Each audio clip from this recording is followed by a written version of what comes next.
বুধবাৰে মহাৰাষ্ট্ৰ আৰু ঝাৰখণ্ডৰ বিধানসভা নিৰ্বাচন কি হ'ব মহাৰাষ্ট্ৰত লোকসভা নিৰ্বাচনৰ বিফলতাৰ পাছত এইবাৰ মহাৰাষ্ট্ৰৰ বিধানসভা নিৰ্বাচনত বিজেপি নেতৃত্বাধীন মিত্ৰজোঁট নে বিৰোধী মিত্ৰ শক্তিয়ে জয়লাভ কৰিব কি হ'ব মহাৰাষ্ট্ৰত লোকসভা নিৰ্বাচনৰ বিফলতাৰ পাছত এইবাৰ মহাৰাষ্ট্ৰৰ বিধানসভা নিৰ্বাচনত বিজেপি নেতৃত্বাধীন মিত্ৰজোঁট নে বিৰোধী মিত্ৰ শক্তিয়ে জয়লাভ কৰিব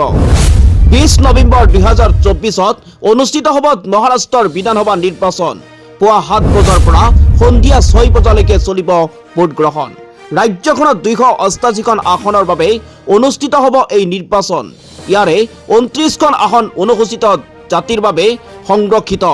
আৰু 25খন অনুসূচিত জনজাতিৰ বাবে সংৰক্ষিত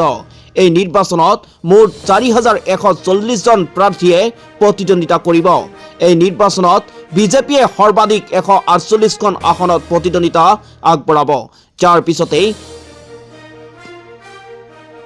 পিছতেই কংগ্ৰেছে 103খন আসনৰ বাবে প্ৰাৰ্থী প্ৰক্ষেপ কৰিছে মুখ্যমন্ত্ৰী একনাথ সিন্দেৰ শিৱসেনাই 80খন আসনৰ বাবে প্ৰতিদ্বন্দ্বিতা কৰাৰ বিপৰীতে অজিত পাৱাৰৰ এনচিপি দলে 53খন আসনত প্ৰতিদ্বন্দ্বিতা আগবঢ়াইছে